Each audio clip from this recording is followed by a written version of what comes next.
Gandang gabi po. Ang dami pong pusit ang ginawa ng asawa ko. Yan po. Hindi na po kami nabili ng ulam na pusit at ito na lang po masarap. Kain po kayo. Gandang gabi. Yan, ako po yung magkakamay na. Masarap po yung nakakamay.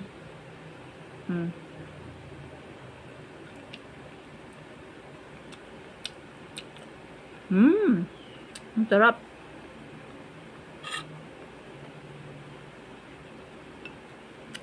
Mas masarap ito kaysa dun sa ano. Dun sa nasa 7-Eleven, daddy. Matigas yun. Ito malambot. Nangangata mong maigi, ano. Sa 7-Eleven ay makikipagbuno ka doon sa iyong inangata at sa iyong ngipin, ano. Ayan.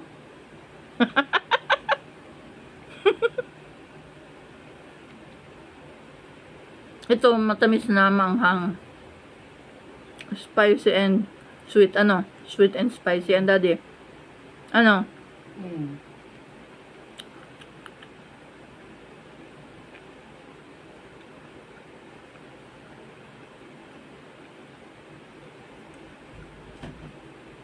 Daddy, ano yun? Ha?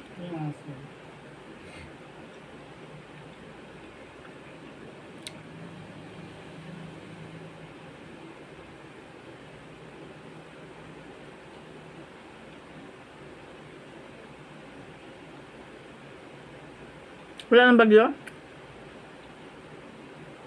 Wala na? Wala na. Saan napunta? China. Ha? Hindi na dumaan dito? Saan dumaan? Yung sa Bisaya. Yung dumaan sa Bisaya. Bigla galing nito. Lumiko? Ang galing, ano?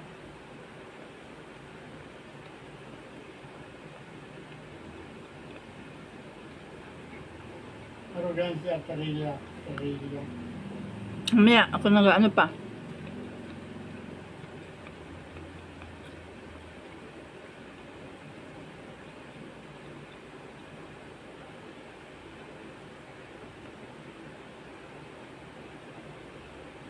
Pwede mo i-replay yan bukas.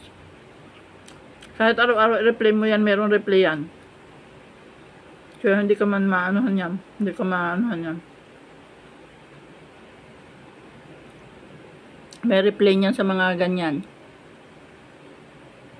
Nandun sa tablet mo. Padaanin muna natin ilang segundo ere.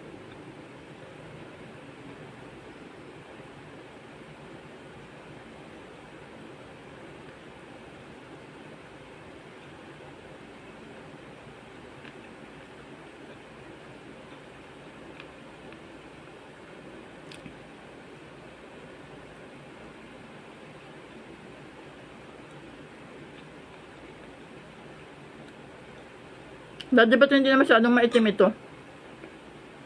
Malalaki yan. Ito. Sarap. Lambot. Nubos ko na. Baka magalit ka. Nubos ko na? Ha?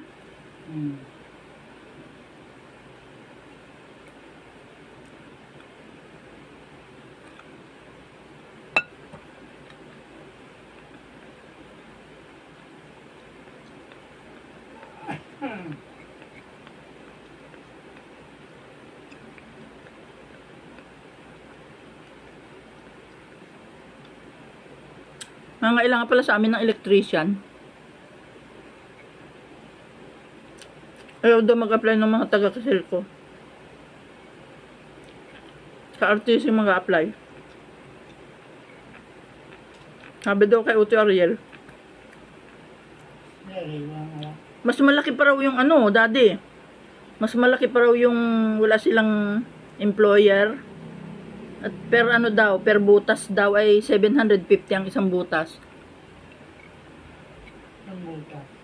Isang, halimbawa isang pindutan ng on at off, 750 yun. Another pindutan ng on at off, 750 ulit. Yung metro, iba yata ang halaga. Baka mga 1,000 plus. Yung pag, ano, kung ilang butas, multiplied. Kaya doon nilang matali sa isang employer. Gusto nila sila ay free.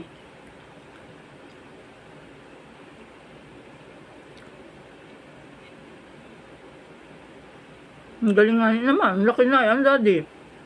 750. Aga bayad lang pala yung doon sa labor. Ano? Paano na ba yung pagbili mo ng mga materyales? Eh di pordoy ka na. Ano? No?